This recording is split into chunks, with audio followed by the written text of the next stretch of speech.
Gold, trusted gold buyers. మీరు తాకట్టు పెట్టిన బంగారాన్ని విడిపించి ఈ రోజు ఉన్న మార్కెట్ ధరకు కొనబడను. Welcome to I dream. ఈ వారం మన guest Madanapalle police head constable, ప్రముఖ మోటివేషన్ స్పీకర్ రామ్మూర్తి గారు. రామ్మూర్తి గారు పోలీస్ డిపార్ట్మెంట్ పనిచేస్తున్న మోటివేషన్లో, అదేవిధంగా విద్యార్థుల్లో చైతన్యం కల్పించడానికి రకరకాల స్టోరీలు చెప్తుంటారు. భార్యాభర్తల బంధం ఎలాగుండాలి, తండ్రికి కూతురికి అనుబంధం ఎలాగుంటుంది, తల్లికి కొడుకు మీద ప్రేమ ఎందుకు ఉంటుంది, ఇలాంటి విషయాలు చాలా చెప్తుంటారు. మీరందరూ కూడా ఆయనకి బాగా, ఆయన మోటివేషన్లు మీరు ఎక్కువ ఇష్టపడుతుంటారు. రామ్మూర్తి గారిని అడిగి కొత్త కొత్త విషయాలు తెలుసుకుందాం. ముఖ్యంగా భార్యాభర్తల అనుబంధం గట్టిగా ఉండాలంటే ఏం చేయాలి, యువత డ్రగ్స్ బారి పడకుండా ఉండాలంటే ఏం చేయాలి, కేరళలో మోటివేషన్ స్పీకర్ యొక్క స్టోరీ ఎలా ఉంటుంది, ఏపీజే అబ్దుల్ కలాం గారి గురించి సంబంధించినవి ఏంటి, ఇటువంటి చాలా విషయాలు కనిపిస్తుంటాయి. మానవ సంబంధాలన్నీ కూడా ఆర్థిక సంబంధాలుగా మారడానికి కారణం ఏంటి, విషయాలన్నీ సార్ అంటే తెలుసుకుంటాం. సార్ నమస్తే అండి. సార్ నమస్తే సార్. తండ్రికి కూతురు మీద ఎందుకు అభిమానం ఎక్కువ ఉంటుంది, తల్లికి కొడుకు మీద ఎందుకు ఉంటుంది, ఇటువంటి విషయాలు మీరు చాలా చెప్పారు. చాలామందికి అది బాగా కనెక్ట్ అయిందండి. అంతేకాకుండా మానవ సంబంధాలన్నీ కూడా ఆర్థిక సంబంధాలుగా మారుతున్న ఈ కాలంలో మనం ఏం చేయాలి, ముఖ్యంగా భార్యాభర్తల బంధం గట్టిగా ఉండాలంటే ఆ నమ్మకం మీద ఉండాలా, లేదా ఏం చేస్తే ఇంకా ఆ అనుబంధం గట్టిగా ఉంటుంది. ప్రస్తుత కాలంలో చిన్న చీటికి మాటే గొడవలు పడి, ఈగో అడ్డం పడి భార్యాభర్తలు అందరూ విడిపోవడం, పిల్లలు ఉన్నారని చూడకుండా భర్తని వదిలిపెట్టడం, లేదా భార్యని కూడా పిల్లల్ని విడిచిపెట్టి భర్త వెళ్ళిపోవడం. అసలు వాళ్ళు ఏమవుతారో, మన కడుపున పుట్టిన పిల్లలు మన కోసం ఉంటారా లేదా, వాళ్ళు బతుకుని వాళ్ళకి రోడ్డు మీద పడి వెళ్ళిపోతున్న ఇటువంటి భార్యాభర్తల గురించి గట్టిగా ఉండాలంటే ఏం చేయాలి, ఇవన్నీ ఒకసారి మీ నోటి ద్వారా రావాలి. చాలా పెద్ద సబ్జెక్ట్ సార్. ఎందుకంటే మామూలుగా కొన్ని సందర్భాల్లో మాకు ఒక విశ్రాంతి ఎస్ఐ గారు హైదరాబాద్ సిటీలో ఉంటారు, శ్రీ పెద్దూరి వెంకటదాస్ గారు, ఆ తర్వాత శ్రీ కేఎల్ కామేశ్వరరావు గారు, ఇలాంటి పెద్దలు ఏం చెప్తుంటారంటే ఒక మాట చెప్పేవాళ్ళు సార్, నాడు నట్టింట్లో గుట్టుగా సంసారం, నేడు నెట్టింట్లో స్వైర విహారం.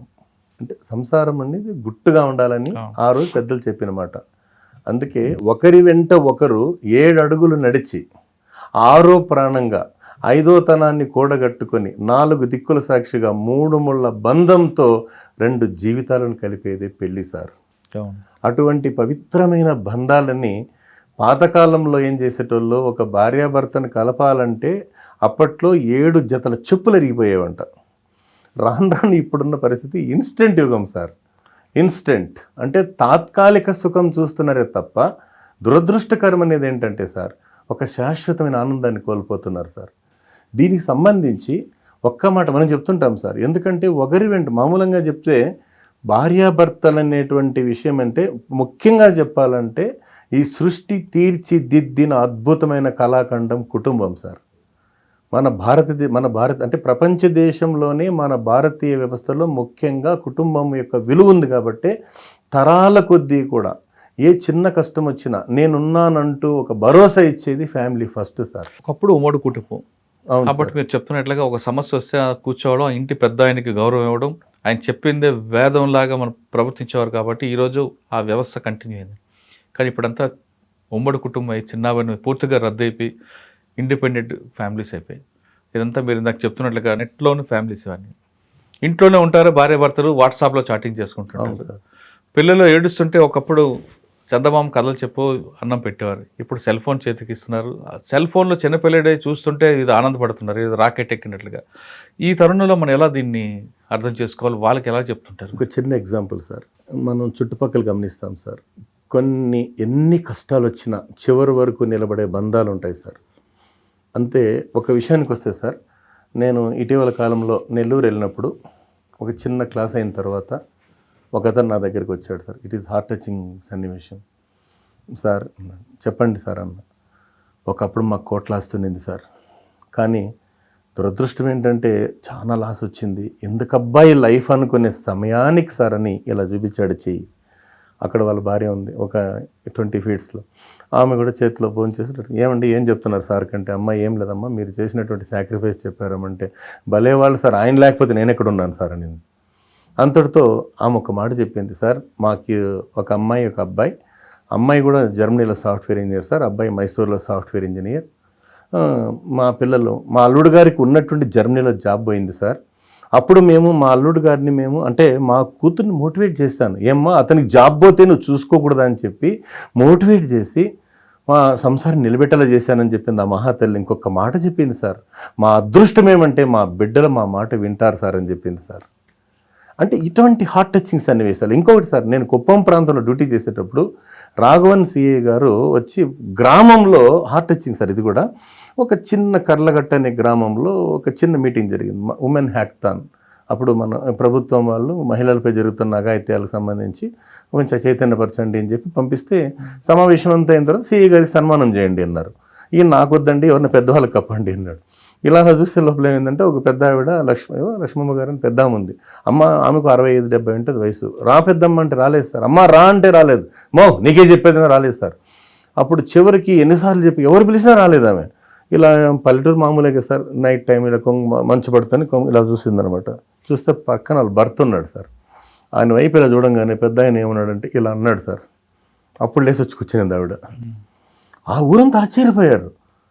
అంటే విషయం ఏమంటే సార్, అప్పుడు గ్రామ పెద్ద చెప్పాడు సార్, వీళ్ళకి వివాహమై 40 సంవత్సరాలు అయింది సార్, ఏ రోజు కూడా కానీ 40-50 సంవత్సరాల్లో వీళ్ళు గొడవ పడినట్లు మేము చూడలేదంటే, ఆ రోజు వాళ్ళు చదువు అంతంత మాత్రం చదువులే, కానీ అప్పుడున్నటువంటి ఏంటంటే సార్, వాళ్ళు ఎంత కష్టపడితే రెక్కాడితే గాడని దొక్కాడని జీవితాలు కూడా 5 మంది 10 మంది బిడ్డల్ని ఓపికగా పెంచి చేసినటువంటి ఆ తరానికి మనం నిజంగా చేతులెత్తి మొక్కాలి సార్.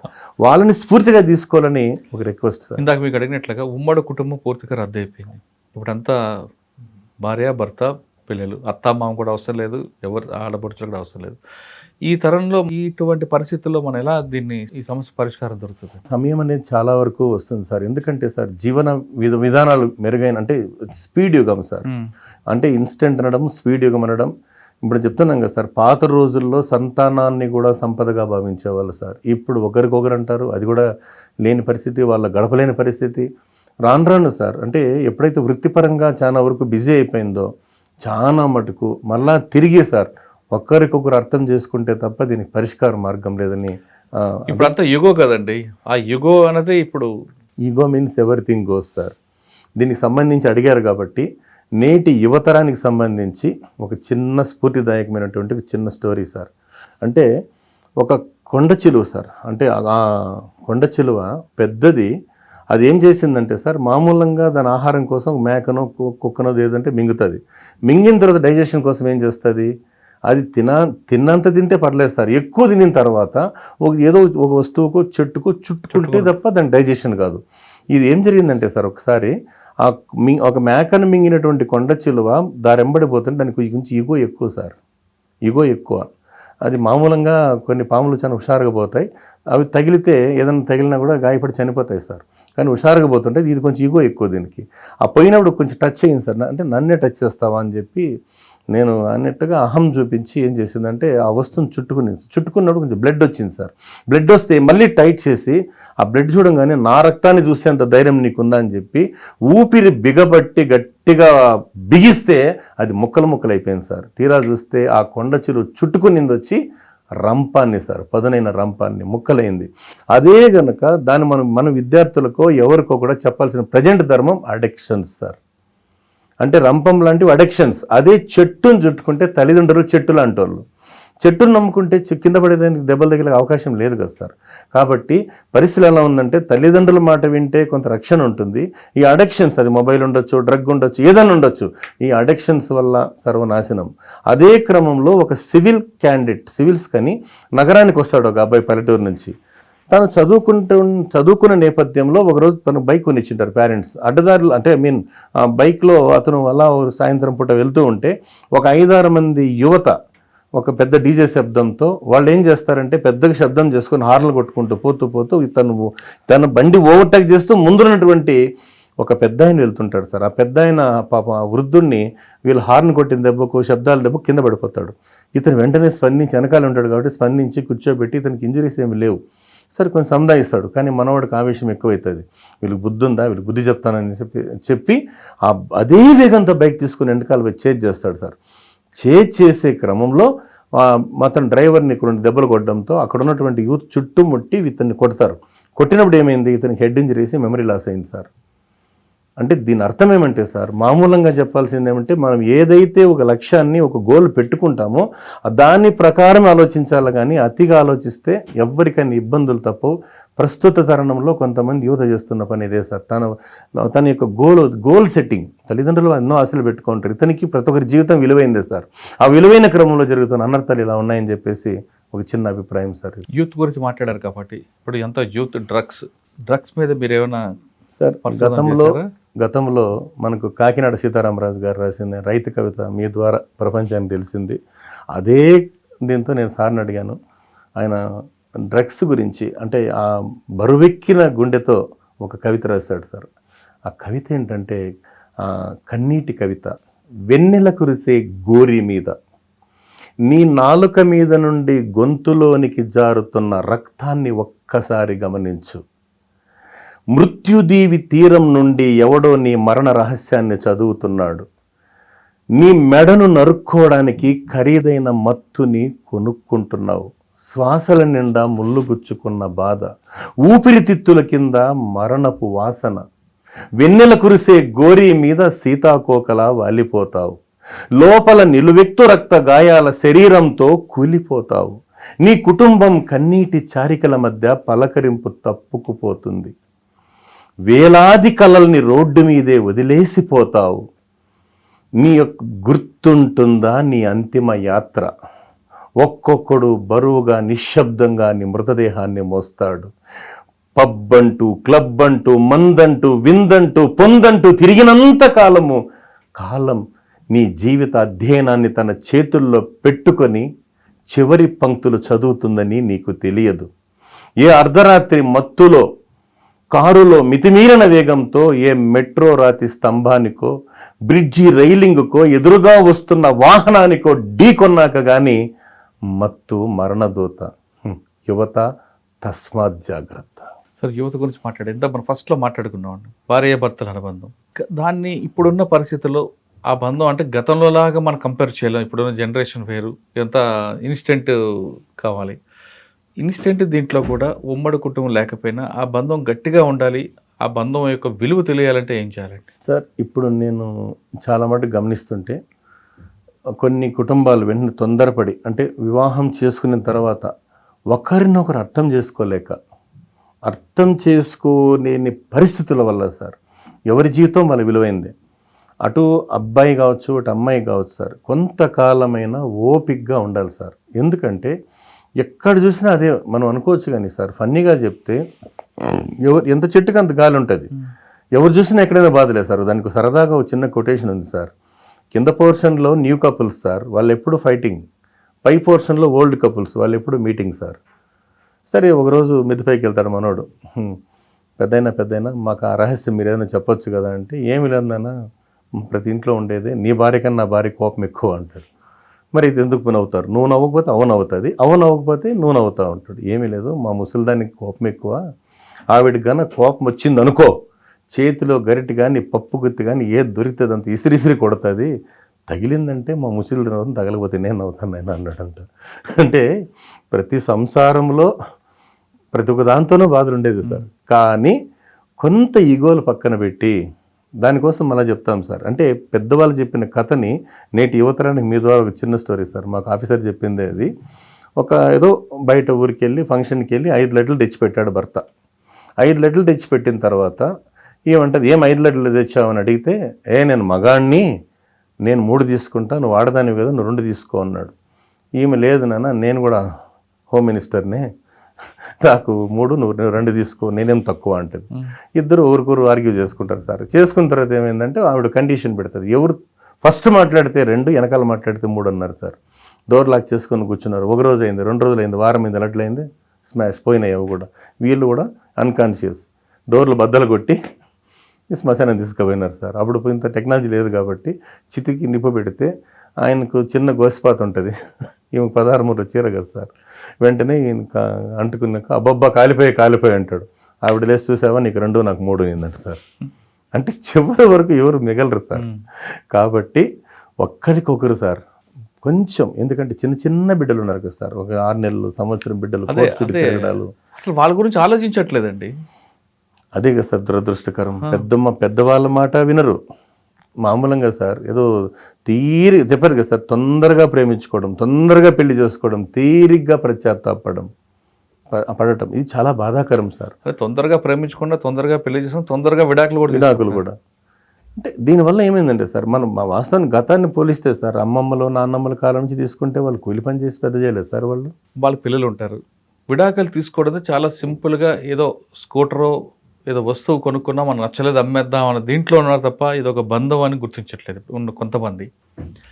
అటువంటి వాళ్ళకి మీరు ఇచ్చే మెసేజ్ ఏంటి? మనకి పిల్లలు ఉంటారు, వాళ్ళ సంగతి ఆలోచించకుండా అంటే సింగిల్ పేరెంట్స్కి ఎక్కువగా ప్రయారిటీ ఇస్తున్నారు ఇప్పుడు. అది దానివల్ల అనర్థాలు ఎక్కువైతాయి సార్. ఎందుకంటే కుటుంబ రక్షణలో బిడ్డల పెంపకం అంత ఈజీ కాదు సార్. ఇద్దరు భార్యాభర్త ఇద్దరు ఉంటే తప్ప లేని పరిస్థితుల్లో పెరిగే పిల్లలు కూడా క్రైమ్ నేచర్కి అలవాటు పడతారు సార్. ఎందుకంటే పర్యవేక్షణ ఉండదు కదా సార్. కాబట్టి ఒక దురదృష్టకరమైనటువంటి సంఘటన సార్ ఇది. తండ్రికి కూతురు బంధం గురించి చాలాసార్లు చెప్పారు, మరి ఒకసారి రిపీట్ చేస్తూ కూతుర్ని మనకి ఇష్టంలాగా పెంచాలా, ఆమె ఇష్టంలాగా మనం పెంచాలా? ఇది డిఫికల్ట్ క్వశ్చనే సార్. ఎందుకంటే ఈ తరంలో వెలకట్టలేని బంధం మామూలుగా సార్. కూతురు అనే విషయానికి వస్తే అంటే మామూలుగా కూతురు తల్లిదండ్రుల్ని గుండెల్లో పెట్టుకొని పూజించుకుంటుంది పుట్టినింట అంటే గుండెల్లో పెట్టుకొని పూజించుకుంటుంది పుట్టినింట. అదేవిధంగా మెట్టినింట కూడా అత్తమామల్ని చాలామంది బిడ్డలు సార్, వాళ్ళని కూడా అదే లెవెల్లో కూడా మనకు వాళ్ళు ఆరాధిస్తూ ఉంటారు. అందుకే మనం చెప్తుంటాం కదా సార్, కూతురు ఇంటికి వెలుతురు, కూతురు ఉన్న ఇల్లు కలకలలాడుతూ ఉంటుంది, కూతురు లేని ఇల్లు వెలవెలలాడుతూ ఉంటుంది. అందుకే ఒక అద్భుతమైన వాక్యం ఏమంటే, లేక లేక ఆ ఇంట్లో తల్లిదండ్రులకు కలిగింది ఒక్క బేటి, అందువల్ల అయింది ఆ ఇల్లు బ్యూటీ, ఆడబిడ్డ తండ్రి లోకాన ఘన పాటి అని గతంలో చెప్పింది సార్. అందుకే వాళ్ళకున్న కంటెంట్లో ఆడబిడ్డ విషయానికి వస్తే ఒక కవయిత్రిగా, రచయిత్రిగా, యాక్టర్గా, డాక్టర్గా, న్యాయవాదిగా, న్యాయమూర్తిగా, ముఖ్యమంత్రిగా, ప్రధానమంత్రిగా, రాష్ట్రపతిగా మహిళలు అధిరోహించని పర్వతాల్లో అధిష్ఠించని సింహాసనాల్లో. అందుకే ఉమెన్ ఈజ్ ఎ లెజెండ్ అన్నారు సార్. కేరళలో కూడా ఒక మంచి మోటివేషన్ స్పీకర్ ఉన్నారు, ఆయన స్టోరీస్ చెప్పారు సార్. ఒకసారి మా ఆత్మీయ మిత్రులు శ్రీనివాసన్ గారు, ప్రభుత్వ ఉపాధ్యాయులు చెప్పాను కదా సార్, గతంలో చర్చిస్తూ ఉంటే ఒక హార్ట్ టచింగ్ చెప్పాను సార్. ఒక నిరాశ్రయులు అంటారు సార్, నిరాదరణ కోరిన బిడ్డలు, వాళ్ళందరూ కూడా అంటే గతంలో మనకు ఆర్ఫన్ అనే విషయం ప్రభుత్వం తీసేసింది సార్, ఆ వర్డ్ లేదు ఇప్పుడు. ఇలాంటి అంటే ఒంటరి బిడ్డలు వీళ్ళందరూ ఎక్కువ మంది సార్, నిరాదరణకు గురైనటువంటి నిరాశ్రయులైనటువంటి పిల్లలు ఎక్కువగా ఉన్నటువంటి ఒక పాఠశాల, అరౌండ్ 500-600 మంది సార్, అది పెద్ద స్కూల్. ఆ స్కూల్కి సంబంధించి ఒక మోటివేషనల్ స్పీకర్కి ఒక అతను మెసేజ్ పెడతాడంట, మీరు మా స్కూల్కి రావాలండి అంటే, ఈయన షెడ్యూల్ లేదండి నాకు కుదరదు నేను బిజీ అంటాడు. మళ్ళీ మెసేజ్ పెడతారు, మళ్ళీ బిజీ అండి అంటుంటాడు. ఒకానొక సందర్భంలో వెంటనే ఏం జరిగిందంటే సార్, అతను ఆ మాట అంటూ ఉంటే సరే ఒకసారి ఒప్పుకుంటాడు. ఇతన్ని పదే చెప్తుంటే ఆ రోజు ఆ స్కూల్కి వెళ్తాడు. వెళ్ళిన వెంటనే బాగా రిసీవ్ చేసుకుంటారు, స్పీచ్ ఇస్తాడు, సక్సెస్ అయింది. ఆ స్పీచ్ అంతా అయిన తర్వాత సార్ రిటర్న్ వస్తుంటే అంటే మామూలుగా అతను సెండ్ ఆఫ్ ఇచ్చే టయానికి ఈయన అడుగుతాడు, అవునండి నన్ను ఆహ్వానించినటువంటి జాన్ అనే వ్యక్తి ఎవరు ఉంటాడు. వీళ్ళు ఒకరు చూసుకుంటారు సార్. చెప్పండి, ఈయన మనసులో ఏమని ఈగో అట్ అవుతుంది, చూడు నన్ను అన్నిసార్లు రమ్మని పిలిచాడు కదా, కానీ ఒక్కసారన్నా రెస్పాండ్ అవ్వాలి కదా ఈయన అని మనసులో బాధపడతాడు సార్. కొంచెం మనసులో కూడా ఈగో ఉంటుంది, చూడండి నేనంటే అన్నిసార్లు రమ్మని ఇప్పుడు పలకరించాలి కదా ఆయన అని ఎక్కడని అడిగితే మనసులోనే ఉంటుంది స్పీకర్కి. అప్పుడు వీళ్ళు ఏమంటారు, లేదు సార్ అతను హాస్పిటల్ ఐసీయూలో ఉన్నాడు అంటారు sir, is a cancer patient అంటే. అప్పుడు లైన్ ఏం జరిగిందంటే అంతా అతనికి ఒక గొప్ప ఏం లేదు సార్, మీ మాటలు విన్ని ప్రేరణ పొందిన వ్యక్తి ఒకప్పుడు, ఆయన ఉద్దేశం ఏంటంటే మీ యొక్క మంచి మాటల ద్వారా ఈ బిడ్డలకు మంచి సందేశాన్ని ఇప్పించి గొప్ప ప్రయోజకులు చేయనటువంటి సంకల్పంతో చాలాసార్లు మీరు ట్రై చేశాడు సార్, ఆయన క్యాన్సర్ పేషెంట్ 4th స్టేజ్లో ఉన్నాడని చెప్తే ఒక లైన్ కలపండి అని చెప్పి తీసుకుంటే అప్పుడు హ్యాపీగా మాట్లాడతాడు సార్. తన బాధను కూడా మర్చిపోయి, చాలా థ్యాంక్స్ సార్, మీరు నా మాట మన్నించి వచ్చారు, మీకు ఏమైనా ఇబ్బందులు కలగలేదు కదా, మీకు అన్నీ మా వాళ్ళు బాగా చూసుకున్నారు కదా, మీ పేమెంట్ ఇస్తున్నారు కంటే తెలియకుండా మోటివేషనల్ స్పీకర్కి కన్నీట బొట్టు వచ్చిందంట సార్. ఏదో కారణం చేత భగవంతుడు నన్ను ఇక్కడ పంపించాడని చెప్తే. అందుకే కదా సార్ ఈ జాయింట్ ఫ్యామిలీ స్ప్రెడ్ అవ్వడం, ఈ విపరీతమైన స్ట్రెస్తో ఉన్న వాళ్ళకి ఎంతోమంది కొంతమంది గొప్ప వ్యక్తులు మోటివేషనల్ స్పీకర్స్గా ఆ మాటలతోనన్నా కొంచెం ధైర్యం ఇస్తున్నందుకు నిజంగా వారికి మనస్ఫూర్తిగా ధన్యవాదాలు సార్. ఈ రకంగా నేను ఓకే సార్, ఇక చాలామంది ఎక్కువగా ఇష్టపడే ఏపీజే అబ్దుల్ కలాం గురించి, ఆయన గురించి సార్ అబ్దుల్ కలాం గారి గురించి ఎంత చెప్పినా తక్కువే సార్. అతి నిరుపేద కుటుంబంలో పుట్టి అంచెలంచెలుగా అంచనా వేయలేనంత ఎదిగిన అంచనా వేయలేనంత స్థాయికి ఎదిగిన గొప్ప మహనీయుడు డాక్టర్ ఏపీజే అబ్దుల్ కలాం గారు. ఆయన ఒకసారి సముద్ర తీరంలో వాళ్ళ గురువు గారితో పాటు విహరిస్తూ ఉంటే అక్కడ పక్షులు సార్ శరవేగంగా సముద్రంలో దూరి పక్షులు క్యాచ్ చేసి తీసుకెళ్తున్న దృశ్యాన్ని అబ్దుల్ కలాం గారు చూసిన తర్వాత ఆయన మనసులో ఒక సంకల్పం ఏర్పడింది. ఏమంటే మన భారతదేశానికి మనం మిసైల్స్ అందించాలి. అందుకే కదా sir missile man of India. అంతకుముందు శత్రు దేశాలు మనల్ని కవ్వింపజేసావు సార్. ఎప్పుడైతే అణుశాస్త్ర పితామహుడు డాక్టర్ ఏపీజే అబ్దుల్ కలాం గారి యొక్క మిసైల్స్ వాటిని తయారు చేసిన తర్వాత మన భారతదేశం వైపు కన్నెత్తి చూడడానికి కూడా భయపడ్డాయి సార్ శత్రు దేశాలు. అందుకే శ్రీహరికోట అంతరిక్ష కేంద్రంలో డాక్టర్ ఏపీజే అబ్దుల్ కలాం గారి యొక్క సాంకేతిక పరిజ్ఞానం తాను రూపొందించినటువంటి ప్రణాళిక ద్వారా కొన్ని రాకెట్లను అంతరిక్షంలోకి పంపినందుకు భారతదేశానికి వచ్చిన ఆదాయం 1,00,000 కోట్లు సార్ అప్పట్లో. దాని ద్వారా మన భారతదేశానికి వచ్చిన పేరు ప్రఖ్యాతులు లక్షలాది కోట్లు అన్నారు. ఒక్కసారి సార్ తుంబా రాకెట్ రీసెర్చ్ సెంటర్లో ఒక్కొక్క సైంటిస్ట్ రోజుకి 16 గంటల నుంచి 18 గంటలు పనిచేస్తారు సార్. అక్కడ వాల్ క్లాక్స్ ఉండవు, సెల్ ఫోన్లు ఉండవు సార్. ఒకనొక సందర్భంలో ఏమైందంటే ఒక సైంటిస్టు వాళ్ళ బాస్ దగ్గరికి వస్తాడు. సార్ నేను మామూలుగా 8:30 PM గంటలకు వెళ్తాను, ఈరోజు నేను 5 గంటల 30 నిమిషాలకే వెళ్ళాలి అనిన తర్వాత సరే వెళ్ళండి అంటాడు. ఈయన ఎందుకంటే బిడ్డల్ని ఎగ్జిబిషన్ తీసుకెళ్తాను సార్ అంటే ఓకే గో హ్యాడ్ అన్నాడు. ఈయన లోపలికి వెళ్ళాడు. మళ్ళా సైంటిస్ట్ గారు వచ్చి చూస్తే టైం చూస్తే 8:30 అయిపోయింది. బాస్ అయితే సీట్లో ఉండడు సార్. ఇంటికి టెన్షన్గా వస్తాడు. వచ్చిన తర్వాత వాళ్ళ భార్యని అడుగుతాడు, ఈమె ఏంటి తాగుతావా అని. అంటే అవును ఇక్కడ చూసిన పిల్లలు ఎక్కడ అంటారు. నీకు ఈ విషయం తెలియదా అంటుంది. ఏమేంటే మీ బాస్ 5:15 5 గంటల 15 నిమిషాలకి ఇంటికి వచ్చి మన బిడ్డల్ని ఎగ్జిబిషన్ తీసుకెళ్ళాడండి అన్నారు. ఆ బాస్ ఎవరోగా sir the great Abdul Kalam garu. అంటే తను పూర్తిగా పనిలో నిమగ్నమైనట్టు గమనిస్తాడు ఆ సైంటిస్ట్ని. అతను డిస్టర్బ్ చేయడం ఇష్టం లేకుండా తనే స్వయంగా అంత గొప్ప స్థాయి ఉన్న బాస్ బిడ్డల కోసం వెళ్ళాడంటే దీనికన్నా ఎంత ఉదాహరణ. అందుకే ఎంతో మందికి ఆయన ఆదర్శప్రాయుడు గురువుగా మారారు. సరే గురువు గురించి చెప్పండి, గురువు గొప్పతనం గురించి. సార్ లాస్ట్ టైంలో కూడా మా గురువు డాక్టర్ సి నారాయణ స్వామి సారు వాళ్ళు చెప్పారు. ఆ క్రమంలో గురువు విషయానికి వస్తే తల్లి గర్భం నుండి 2.5 కిలోల మాంసం ముద్దగా బయటపడిన మనకు వెలుగును విలువను పంచేవారు విద్యార్థి లోకాన్ని అభిషేకిస్తున్న గురువుకి పాదాభివందనం. ఒక్కసారి సార్ ఒక అడవిలో ఒక పెద్ద చెట్టు నిందండి సార్. రోజు గురువు గారు వచ్చి ఆ చెట్టు కింద మెడిటేషన్ చేసుకొని పోతూ ఉంటే ఈ చెట్టు వచ్చి వెళ్తూ ఉంటే ఈ చెట్టు అనుకుంటుందంట, ఒక్క రోజన్నా ఈ కనీసం ఈ పెద్ద ఆయనకి ఇంత మంచి గాలి ఇస్తున్నా, వాతావరణం ఇస్తున్నా, ఒక్క రోజన్నా నీకు ఏం కావాలని అడగలేదే అని మనసులో అది బాధపడుతూ ఉండిందంట. అప్పుడు ఈయన చిరునవ్వుతో ఒకరోజు ఎదురుపడి అడుగుతాడు, ఏం కావాలి నీకు అంటాడు. ఆ చెట్టు చెప్పిందంట సార్, నేను ఈ రాజ్యాన్ని ఏలాలనుకుంటున్నా గురువు గారు అనిందంట. గురువుగారు చిరునవ్వు నవ్వి తదాస్తు వెళ్ళిపోయాడు సార్. ఎంతకాలానికి గురువు రాలేదు సార్. కాలక్రమేణా ప్రకృతి వైపరీత్యాలతో చెట్టు కూలిపోయింది సార్. కూలిపోయి ఎండిపోయింది. ఆ ఫర్నిచర్స్ కోసం సార్ ఆ చుట్టుపక్కల గ్రామస్తులు కొట్టుకెళ్తున్నారు, అంటే వంటచరి కలప తీసుకెళ్తున్నారు, వంటచరి తీసుకెళ్తున్నారు. ఒక కార్పెంటర్ చూశాడంట సార్, ఏదో మంచి పొయ్యిలా ఉందని చెప్పి ఒక దిమ్మె కట్ చేసి ఆ దిమ్మెతో పాదుకలు చెప్పులు తయారు చేశాడంట సార్. వాటిని బాగా తయారు చేసి డిజైన్ చేసి అయోధ్యలో రాజుగారికి విక్రయిస్తే శ్రీరామచంద్రుడు పట్టాభిషేకానికి అవి ధరిస్తే మరుసటి రోజు ఆయన అరణ్యవాసం వెళ్తుంటే భరతం దగ్గరికి వెళ్ళి భరతుడు అడుగుతాడు కదా సార్, అన్న పాదుకలన్నా ఇవ్వని నేను పూజించుకుంటానంటే ఇది పెద్దవాళ్ళు చెప్పింది సార్. ఆ చెట్టు నుంచి గురువు యొక్క సంకల్ప బలంతో ఆ చెట్టు నుంచి వచ్చిన పాదుకలే సింహాసనం మీద కూర్చొని 14 సంవత్సరాలు పరిపాలించాయంటే అది సార్ గురు సంకల్ప బలం. అదే స్ఫూర్తితో ఒక రాజుగారు ఆ రాజ్యంలో ఒక అత్యున్నత సేవా పురస్కారం ఇవ్వాలని డిసైడ్ అవుతాడు సార్. 10 మంది టీం రెడీ చేసి విభిన్న రంగాల్లో ఉన్నటువంటి వాళ్ళందరినీ కూడా మీరు సెలెక్ట్ చేయండి అని పంపిస్తారు. వీళ్ళు టాప్ 10 తీసుకొస్తారు సార్. తీసుకొచ్చిన తర్వాత చెక్ చేస్తుంటే వీళ్ళు తలబట్టుకుంటారు, ఎవరికి వాళ్ళ అందరూ ఈక్వల్గా ఉన్నాయని చెప్పి అంటారు. ఆ సమయానికి ఒక వృద్ధుడు వస్తాడు సార్, బట్టలు ఆయన ఆపుతారంట. ఆపిన తర్వాత వెంటనే ఈయన ఏం చేస్తాడంటే వెనక్కి వస్తాడు. వీళ్ళు చెప్తారు ఎవరో పెద్ద నుంచి అంటే కాసేపు ఉండమని బాబు ఇప్పుడే టెన్షన్ పెడుతున్నాము ఇది పంచాయతీ అయిపోయి రాజుగారు అంటారు.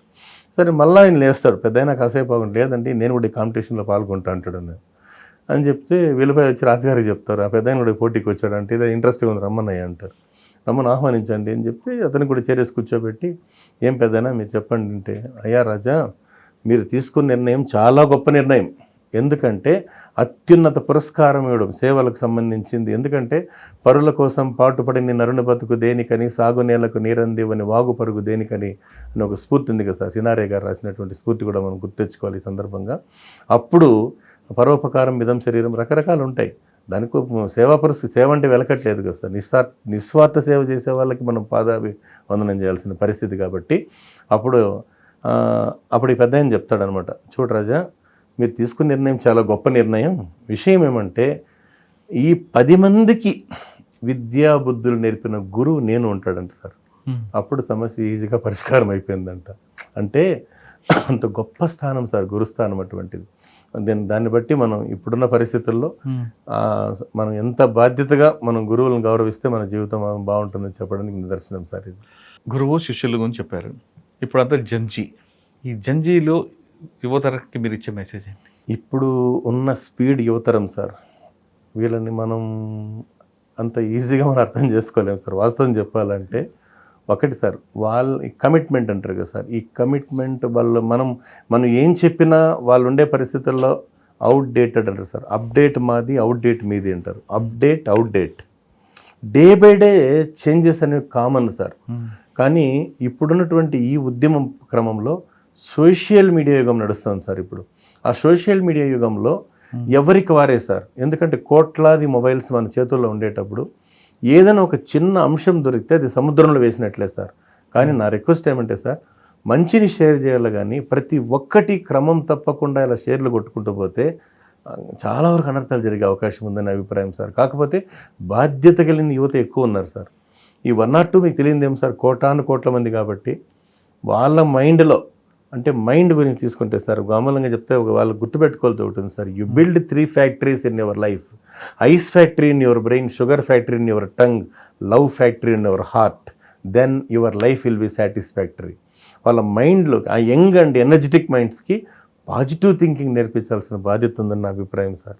నెగిటివ్ మైండ్స్ అంటే ఏం చేయలేము కదా సార్. రకరకాల అభిప్రాయాలతో ఎంత చెప్పినా కూడా వన్స్ మైండ్లో ఫిక్స్ అయితే ఏం చేయలేము కదా సార్. కాబట్టి అది చిన్నప్పటి నుంచినే ఆలోచన క్రమంలో వస్తే తప్ప దాన్ని మనం ఏం చేయలేని పరిస్థితి సార్ ఈ రోజుల్లో. ఒక తండ్రి పిల్లలకి ఆస్తి ఇవ్వాలా, ఆరోగ్యం ఇవ్వాలా, సంస్కారం ఇవ్వాలంటారు? అన్నింటికన్నా మెయిన్ సంస్కారం సార్.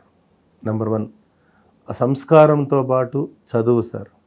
చదువుతో పాటు ఆ తర్వాత వద్దన్న ఆస్తులు అవే వస్తాయి సార్. అంటే ఉన్నటువంటి పరిస్థితుల్లో తినడానికి తిండి అవసరం, కట్టడానికి బట్ట అవసరం, ఆ తర్వాత బ్రతకడానికి జ్ఞానం అవసరం. ఇప్పుడు చాలామంది గమనిస్తున్నాను కదా సార్ కూలి పని చేసైనా కూడా బిడ్డల్ని తను హాస్టల్లో పెట్టి చదివిస్తాడు తండ్రి. ఎందుకంటే మనకు డబ్బుంటే దొంగలించబడుతుంది సార్. ఆస్తున్నా భాగాలు పెట్టాలి సార్. ఆస్తున్నా భాగాలు పెట్టాల్సిందే. మరి చదువుని ఎవరు లాక్కుంటారు సార్? కానీ పిల్లలు మాత్రం మాకు ఏం చదువు వద్దు ఏమొద్దు మా నాన్న మాకు ఆస్తి ఇస్తే చాలు అంటుంటారండి. అది చిన్న రిక్వెస్ట్ సార్.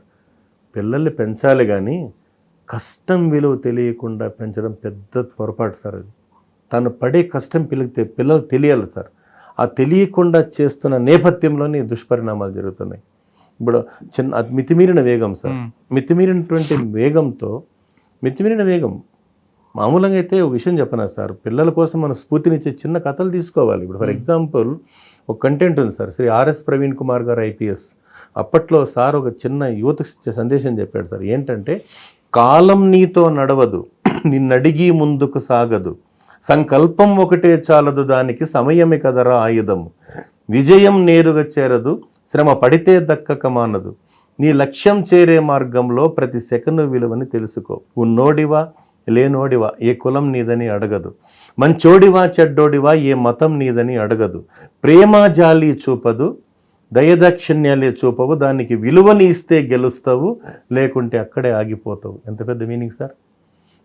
సారు అప్పట్లో సార్ ఆయన గురుకుల డైరెక్టర్గా ఉన్నప్పుడు పూర్ణ ఆనంద్ 9వ తరగతి ఇంటర్మీడియట్ బిడ్డల్ని బాగా మోటివేట్ చేసి ఒక స్ఫూర్తిగా ఎవరెస్ట్ శిఖరం ఎక్కించాడంటే అది మైండ్ సెట్ మారినట్లే కదా సార్. కరెక్ట్. కాబట్టి యంగ్ మైండ్స్లోకి ఆలోచన శక్తిని చిన్న చిన్న ఇంట్రెస్టింగ్ స్టోరీ చెప్పాలి సార్. దానికి రిలేటెడ్ చిన్న విషయం చెప్పమంటారు సార్. బ్రెజిల్ దేశంలో అమ్మా నాన్న అనేటువంటి ఊహ తెలియనట్టు ఒక బిడ్డ, 10 సంవత్సరాల బిడ్డ, అతను అక్కడ ఇక్కడ తల్లిదండ్రులు తెలుస్తారు అతనికి. అంటే ఒక రకంగా చెప్పాలంటే నిరాదరణకు గురైన వ్యక్తి, నిరాశ్రయుడే. అతను ఏం చేస్తాడంటే అక్కడ ఇక్కడ అతను అడుక్కొని తింటూ ఉంటే ఒక పెద్ద అరుస్తాడు, ఎందుకు నువ్వు ఇలా అంటే అడుక్కుంటున్నావు, ఏదైనా పని చేసుకొని బతకచ్చు కదరా బాబు అంటే బాధపడ్డ ఆ పసి గుండె సార్ రైల్వే స్టేషన్లో ప్లాట్ఫారంలో నీళ్లు దాగి పడుకుంటాడు 2 days బ్రెజిల్ దేశంలో. అప్పుడు అతనికి ఆలోచన వచ్చింది ఏంటంటే ఆ రైల్వే వ్యాగన్లలో బస్తాలు దించేటప్పుడు సార్ అతను ఏం చేస్తాడంటే వేరుశనగ గింజల్ని రోస్ట్ చేసుకొని స్టేడియంలో అమ్ముతూ పొట్టపోసుకున్న ఆ చిన్న బిడ్డ అతనికి కాలక్రమేణా ఆ ఫుట్బాల్ ఆడేది గమనిస్తుంటాడు సార్. ఆ క్రేజ్ అంతా గమనిస్తాడు, తాను ఆడాలనుకుంటాడు, కానీ బాల్ కొనే స్తోమత లేదు సార్. చిరిగిపోయినటువంటి బట్టల్ని ఒక బంతిలాగా చుట్టుకొని ఆడుతూ ఉంటే బ్రెజిల్ నేషనల్ ఆ దేశపు కోచ్ చూశాడనమాట. ఓహో ఇతనికి ఇంట్రెస్ట్ ఉందని చెప్పి అతను ఏం చేస్తాడు, వెంటనే బాబు నువ్వు ఫుట్బాల్ ఆడుతావు అంటే బ్రహ్మాండంగా ఆడుతాను సార్ అంటే అతన్ని సర్వం తనని నేర్పిస్తాడు సార్. కొన్ని నేషనల్స్ ఇంటర్నేషనల్ లెవెల్కి ఆడుతాడు. 2 times బ్రెజిల్ దేశానికి ప్రపంచ కప్ సార్, ఫుట్బాల్ ప్రపంచ కప్ అందిస్తాడు. అలాంటి వాడు పుట్టకపోడు, అతనే సార్ ద గ్రేట్ పీలే. అదే స్ఫూర్తి. ఎందుకంటే మీరు అన్నారు కదా సార్ బిడ్డల కష్టం విలువ తెలియాలన్నప్పుడు చిన్నప్పటి నుంచి స్పోర్ట్స్ ఎంకరేజ్మెంట్ కూడా ఉండాలి కదా సార్. అదే స్ఫూర్తితో అర్జెంటీనా దేశంలో ఒక చిన్న కాటన్ మిల్ కార్మికుడు చిన్న నెల జీతం తీసుకునే వాళ్ళ బిడ్డ, అతను ఫుట్బాల్ ఇంట్రెస్ట్ని గమనించిన తండ్రి నెలకు తన జీతంలో మిగలబెట్టి ఫుట్బాల్ తెచ్చిస్తే నెలంతా సార్ ఆడేవాడంట. అది 1 month తండ్రి ఇంకో బాల్ ఇచ్చే లోపల అది అరిగిపోతే పగిలిపోతుందంట. అలాంటి ప్రాక్టీస్ చేపిస్తాడు సార్. చేస్తూ అతను ఒక స్థాయికి వచ్చి ఏం చేస్తాడంటే 2 times అర్జెంటీనా దేశానికి 2 times 5 kgs బరువున్న ప్రపంచ కప్ సార్ అందిస్తాడు. అమెరికా దేశం పోయి అమెరికా దేశంలో అధ్యక్ష భవనాన్ని చూసిన తర్వాత తిరిగి అర్జెంటీనా దేశానికి వచ్చి అమెరికా దేశపు అధ్యక్ష భవనాన్ని పోలిన భవనాన్ని నిర్మిస్తాడు మ్యారడోనా. సార్ మీరు చెప్పారు కరెక్టే, కానీ ఇప్పుడున్న తల్లిదండ్రులు మేము పడ్డ కష్టాలు మా పిల్లలకి పడకూడదు అని పెంచుతున్నారు. అసలు ఎలా విషయంలో తెలియకుండా వాళ్ళకి అల్లారు ముద్దకు పెంచుతాం. చిన్నప్పటి నుంచి సెల్ ఫోన్ ఇవ్వడం, ఐస్ క్రీమ్లు ఇవ్వడం, పిక్ పాకెట్ కింద 10,000 20,000 ఇవ్వడం, ఇది ఉన్నాయి. ఎందుకంటే మేము ఆల్రెడీ కష్టాలు పడ్డాం, అది మా పిల్లలకి తెలియకూడదని. మరి ఈ జనరేషన్లో ఉన్న ఈ సమస్యను ఎలా చేయాలి? విషయం చెప్పిన సార్, గత రోజుల్లో సెలవులు వస్తే అమ్మమ్మ ఇంటికి పోయేవాళ్ళు సార్. ఎందుకు? అమ్మమ్మ ఇంటి పుట్టేవాళ్ళంట. ఇప్పుడు సెలవులు వస్తే హాస్పిటల్కి పోతున్నారు. ఎందుకు? హాస్పిటల్లో పుడుతున్నారు. అదే విషయంగా మీరు చెప్పినప్పుడు మన హైదరాబాద్లో మా గురువు గారు రిటైర్డ్ ఎస్ఐ గారు శ్రీ పెద్దూరు వెంకటదాస్ సార్ చెప్తుంటాడు, చిన్నప్పుడు బిడ్డకు ఆకలి అయితే అమ్మ చందమామను చూపించి గోరుముద్దలు తినిపించేదంట. ఇప్పుడు తల్లిదండ్రులకు అన్నం తినబెట్టడానికి చుక్కలు చూపిస్తున్నారు సార్, చుక్కలు. ఎందుకంటే అది కూడా పట్టపగలే చందమామ కనిపిస్తున్న చుక్కలు ఇంకా దూరం అయిపోతాయి కదా సార్. అది మాకు అదృష్టం కొద్దీ మా గురుగారు పరిచయం అయిన తర్వాత ఆయన ద్వారా చిన్న చుక్కలు అనేది రాత్రి కనిపిస్తాయి, చుక్కలు చూపిస్తున్నారు. అదే కంటెంట్ లో నేను కాలేజెస్కి వెళ్తే చెప్తుంటాను సార్, యువ జంటల ఆరాటం ముద్దు కోసం. పిల్లలు విజిల్ వేశారు సార్, నేను డైలాగ్ ఇంకా ఫినిష్ కాలేదన్నాను సార్. వృద్ధ జంటల పోరాటం ముద్ద కోసం సార్. ఇది ఎందుకు వచ్చిందంటే సార్, ఫ్రమ్ ది బిగినింగ్ మనం తినే ఆహారం కల్తీ, ఆలోచనలు కల్తీ, ఇంకెక్కడ సార్ బాగుపడతాం? పదే ఈ మధ్యకాలంలో మనం చూస్తుంటాం, డాక్టర్ విక్రాంత్ ఠాగూర్ గారు అని కూడా సార్ అంటాడు, జింక్ ఫుడ్ అవాయిడ్ చేయండి. డాక్టర్ గారు మొత్తుకొని చెప్తున్నారు.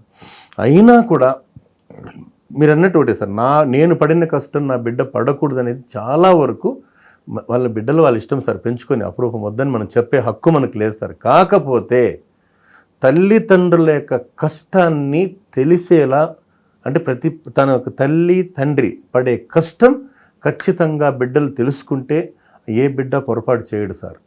నేను ఈ మధ్యకాలంలో ఒక స్కూల్కి వెళ్తే చెప్పాను సార్, మామూలుగా గుడిపల్లి మండలం సెట్టిపల్లి స్కూల్లో ఎందుకో మన సార్ వాళ్ళు రమ్మన్నారు, పిల్లలు కొంచెం చెప్పిన మాట వినట్లేదండి అన్నప్పుడు నేను అందరినీ సమావేశపరిచి ఒక మాట చెప్పాను సార్, బాబు ఇక్కడ మీ తల్లిదండ్రులు మిమ్మల్ని వదిలిపెట్టి మీ అమ్మమ్మలు నానమ్మలు చూసుకుంటున్నారు, కానీ వాళ్ళు ఏం చేస్తామో రెక్కల కష్టం మీకోసమని బెంగళూరు మహానగరంలో పుట్టెడు మట్టి తవ్వితే కానీ పిడికుడు మెతుకులు రావురా, గడ్డపార భూమిలోకి దించితే తప్ప గంజి నీళ్లు గొంతు తడపవు, తల్లిదండ్రులు పడేది కష్టం, చదువు అంటే ఉండాలి నాన్న మీకు ఇష్టమని చెప్పాను సార్.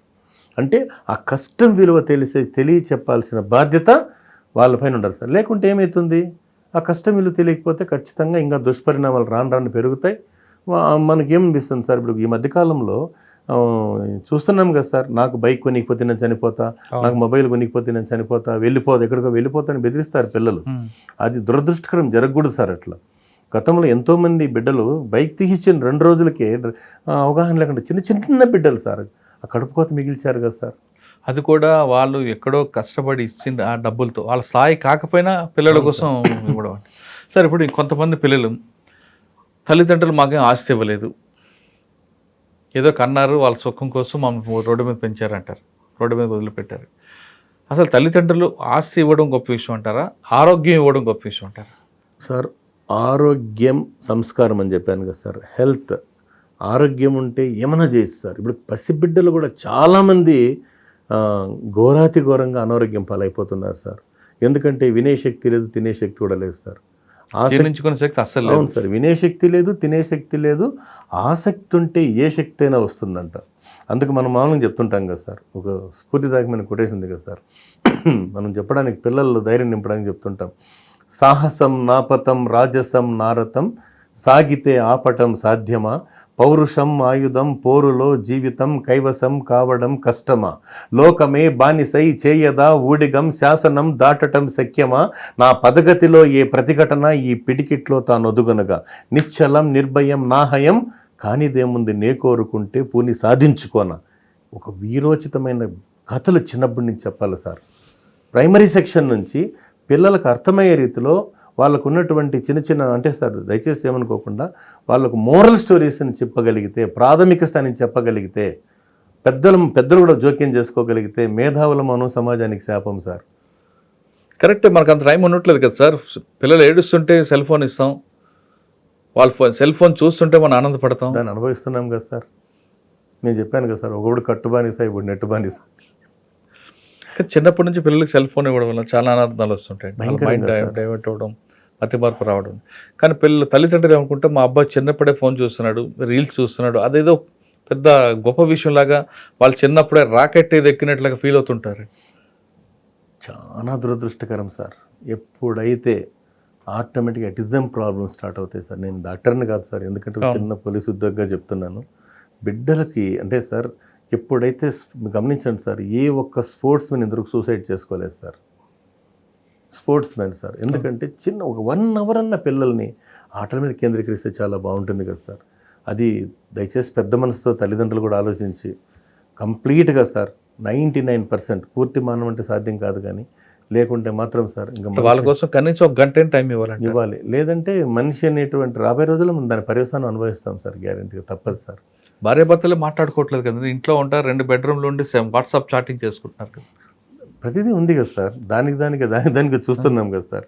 సార్ అలా అనుకుంటే, నేను గతంలో సమయం వచ్చింది కాబట్టి చెప్తున్నాను సార్. ఒక డాక్టర్ సి నారాయణ స్వామి గారు, మా గురువు గారు చెప్పారు, పీలేరు అంటే చిత్తూరు జిల్లాలో పీలేరు అనే పింఛా పరిసర ప్రాంతాల్లో ఒక మహాతల్లి, ఒక గిరిజన మహిళ సార్, అడవిలో నిండు చూలాలి సార్, ఆవిడ కట్టెలు కొట్టుకోవడానికి పోయిందంట సార్. కట్టెలు కొట్టుకోవడానికి అక్కడ ఏదో ఒక వాగు వస్తుందండి సార్, ఎన్నుపోతుల వంక ఏదో అంటే సార్, సార్ చెప్పింది నాకు ఈ మధ్య మాటల సందర్భంలో. ఆ వంక దాటుకొని 2 కిలోమీటర్స్ వెళ్ళిపోయింది సార్. దాన్ని వట్టి కట్టెలు ఉంటారంట ఆ ప్రాంతంలో, ఎండు కట్టెలు. కట్టెల మోపు అదే వాళ్ళ జీవనాధారం పాపం. కట్టుకొని వస్తూ దారి పొడుగున, అంటే దారి వంక వాగు దాటే సమయానికి సార్ ఆమెకి పురిటి నొప్పులు స్టార్ట్ అయితే, ఆ గట్టిగా అరిస్తే ఎవరు చుట్టుపక్కల లేకపోతే తనే డెలివరీ చేసుకొని ఆ వాగులో బిడ్డను కడుక్కొని, అటువైపు ఇటువైపు చూసి ఆ చిన్న 2 రాళ్ళు తీసుకొని, ఆ పేగు ఉంది కదా సార్, అంటే మామూలుగా ఆ పేగుని పైన కింద కొట్టి దాన్ని కట్ చేసుకొని, ఆ తీగలతో సార్, తీగలతోనే ఆ జోల్లాగా చేసుకొని బిడ్డను తీసుకొని కట్టెల మోపు ఎత్తుకొని గ్రామంలోకి వచ్చేసిందంట సార్. అంటే గతంలో ఉన్న బాధలు చెప్తున్నాను సార్.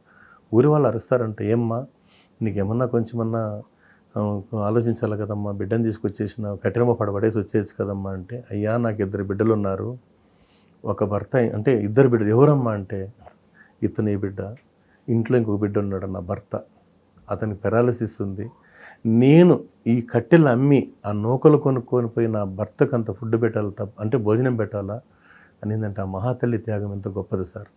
అంటే నాటి కష్టం అప్పట్లో తెలిసేది సార్.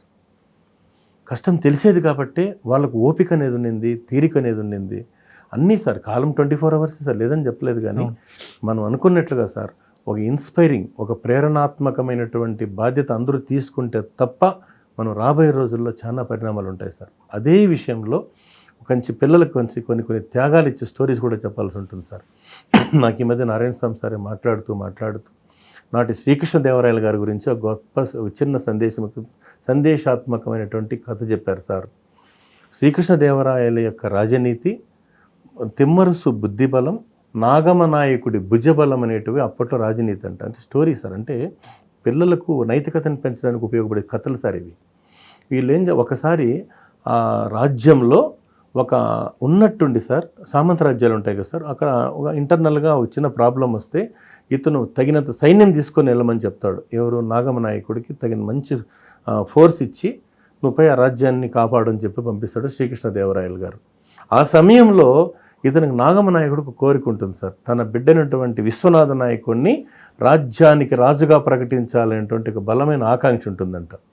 అప్పుడు వెళ్తాడు, తన రాజ్యాన్ని ఈయన ప్రకటించుకునేస్తాడు సార్. సామంతరాజుగా ప్రకటించుకున్న తర్వాత ఈ విషయాన్ని వేగుల ద్వారా శ్రీకృష్ణదేవరాయలు గారు తెలుసుకుంటారు సార్. తెలుసుకున్న తర్వాత వెంటనే ఒక అత్యవసర సమావేశాన్ని ఏర్పాటు చేసి నాగమనాయకుడిని ఎవరైతే బంధించి తీసుకొస్తారో వాళ్ళు కోరిన విధంగా నేను వరాలు ఇస్తానంటే ఎవరు రారండి సార్, అంత పరాక్రమవంతుడంట ఆయన. ఆ సమయంలో ఒక యువకుడు ముందుకు వస్తాడు సార్. ఎవరంటే అతనే విశ్వనాథ నాయకుడు.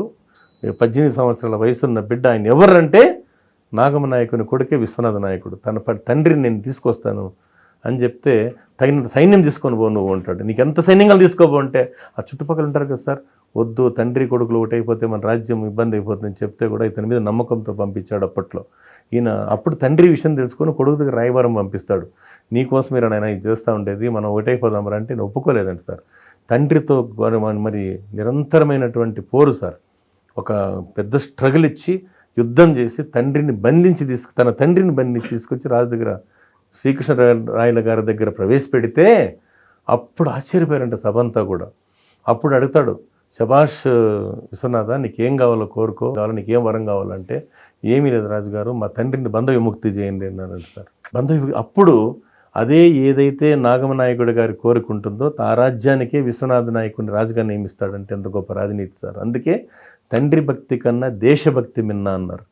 చిన్నప్పుడే సార్ అదే స్ఫూర్తితో ఒక క్లాస్ రూమ్లో 100 మంది పిల్లలు కూర్చోబెట్టుకొని, మరి బాబు విజయం అంటే ఏమి అని అడుగుతారు సార్. చిన్న బిడ్డని విజయం అంటే ఏమి అన్నప్పుడు పాత రోజుల్లో సార్ ఒక అతను లేదు సార్, మార్కులు తేవడం విజయం అంటాడు. ఇంకొకడైతే నేను ఐఏఎస్ అంటారు, ఒకరు ఐపీఎస్ అంటారు, డాక్టర్ అంటారు, టీచర్ అంటారు, ఎన్నో చెప్తారు సార్. కానీ ఒక అబ్బాయి పైకి లేసి మాట్లాడతాడు, ఏం నాన్న విజయం అంటే దేశం కోసం జీవించటం, దేశం కోసం మరణించటం అన్నాడు సార్. ఆయనే ఆజాద్ హింద్ ఫౌజ్ సృష్టికర్త, జై హింద్ అనే నినాదానికి ఒక స్ఫూర్తిదాయకమైనటువంటి సుభాష్ చంద్రబోస్ గారు. అంటే ఇలాంటి కథల్ని పిల్లలకు నూరిపోస్తే కొంతన్నవరకు ప్రేరణ ఉంటుంది కదా సార్. సార్ ఇది కాకుండా మీరు చాలా పాటలు కూడా రాసినట్టారు, కొన్ని పాటలు స్ఫూర్తిగా తీసుకున్నట్లున్నారు. అంటే పెద్దగా లేవు సార్, కాకపోతే భద్రాచలం మూవీలో ఒక కంటెంట్ ఉంది కదా సార్. భద్రాచలం ఒకటి, మహర్షి సినిమాలో కూడా మహర్షి, అది అవును సార్. ఈ రెండులో మనం తీసుకుంటే భద్రాచలంలో 4 లైన్స్ తీసుకుంటాం సార్. ఎందుకంటే కొన్ని చెప్పారు కదా సార్, కొంతమంది పాటలు పాడితే రాళ్ళు కరిగిపోతాయి, కొంతమంది పాటలు పాడితే రాళ్ళు పడతాయి అంటారు. అందుకే నేను మాట నేర్చుకున్నాను సార్ మనకు. ఎందుకంటే మాట అనేది దేవుడిచ్చిన వరం, పెద్దల ఆశీర్వాదం. దాంతో భద్రాచలంలో హార్ట్ టచింగ్ ఉంది కదా సార్.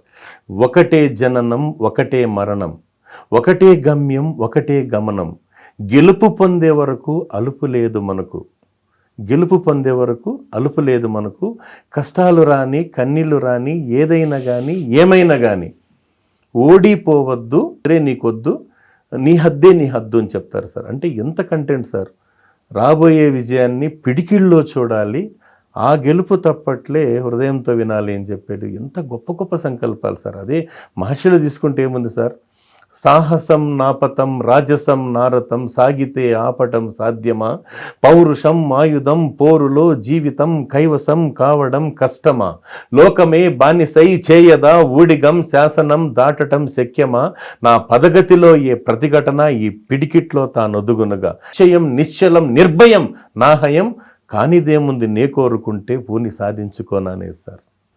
అంటే పిల్లల కోసం సార్ ఒక స్ఫూర్తిదాయకమైన సందేశం. ఎందుకంటే పిల్లలు చాలా తెలివితేటలు ఎక్కువ సార్. చిన్న క్లాస్కి వెళ్ళాను మనకు రోజు, బాబు నువ్వు పెద్ద ఇంకేమవుతాంటే, ఏమవుతాను సార్ నేను ముసలాడు అవుతాను సార్ అంటాడు వాడు. ఇంకో చిన్న అమ్మాయిని అడిగి, అమ్మ నువ్వేమవుతావు అంటే, ఏమవుతాను సార్ అత్తగారింటికి పోతాను నేను. అంటే వాళ్ళ ఐక్యూ ఎక్కువ సార్. ఇప్పుడు ఏమన్నా చెప్పినామంటే ఆటోమేటిక్గా సార్ అర్థం చేసుకోగలరు. ఒకే ఒక మాట సార్, మొక్కయి వంగంది మానయ్య వంగున అంటారు కదా సార్. బాలవాక్కు బ్రహ్మవాక్కు అంటారు సార్. ఎప్పుడైతే సార్ మీరు అన్నట్లు దయచేసి మనందరం కూడా, అంటే విద్యార్థులు కానీ తల్లిదండ్రులు కానీ గురువులు కానీ ప్రతి ఒక్కరూ సామాజిక బాధ్యతగా తీసుకుని, గతంలో సార్ మనం సినిమా స్టార్ట్ అయ్యే ముందు న్యూస్ రీల్స్ వేసేటోళ్ళు, సామాజిక బాధ్యత. ఇప్పుడు ఈమె మనకు మోరల్ స్టోరీస్ ఉండేవి, ఆ మోరల్ స్టోరీస్ కనుమరుగైపోయినాయి కదా సార్.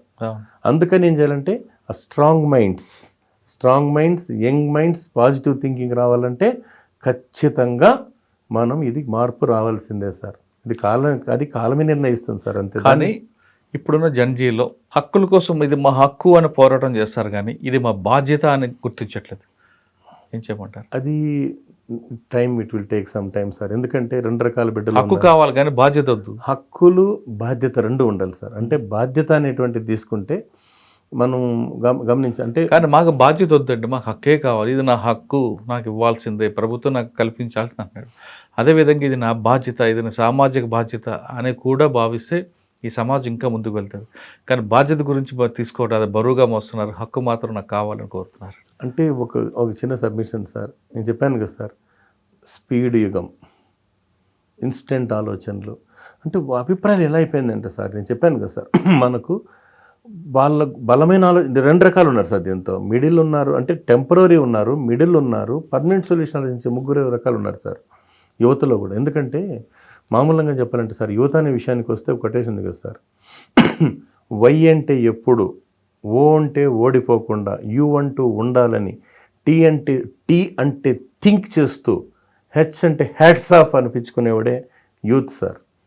అదే యూత్ కోసం ఇంకో గొప్ప విషయం ఉంది కదా సార్, జీవితం నుదిటి రాత అంటాడు ఓ దేశాధినేత, జీవితం చేతి గీత అంటాడు ఓ దేవదూత, ఇది నిజమే అనుకుంటాడు మన శ్రోత, గీత వాతల పూత పిరికివాడి నోటికి మూత, బిడ్డను పెంచే ఓ మాత, ఉడుకునెత్తురు ఉప్పొంగే ఓ యువత, నీ జీవితం లేదా నీ చేత ఉంటే గీత వాతలకు పెట్టాలి వాత, నువ్వు కావాలి నాన్న జీవిత విజేత అని. అంటే బిడ్డలకు మీరు అన్నట్లు సార్, జెన్జీ జనరేషన్లో వాళ్ళకు దానికి కమిట్ అయ్యారు సార్. ఎందుకంటే యవ్వనం అంటే ఒక జీవిత సారాన్ని పిండుకోవాల్సిన సమయం. యవ్వనం జీవితానికి ఒక ఉత్సాహాన్ని ఇచ్చే పదం సార్ ఇది. ఆ స్టేజ్ ఇప్పుడు మనం అంటున్నాం కదా సార్, టీనేజ్ 13, 14, 15, 16, 17, 18, 19 సార్. ఆ టీన్ దాటిన తర్వాత రెస్పాన్సిబిలిటీ వస్తుంది సార్. ఇప్పుడున్న దీంతో మనం దాన్ని ఎట్లంటే సార్, ఒక విషయం చెప్పినా సార్, దయచేసి ఏమనుకోకండి, ఎవరో చెప్తే వాళ్ళు పలానా వ్యక్తి మారుతారనే రోజులు పోయినాయి సార్. కరెక్ట్.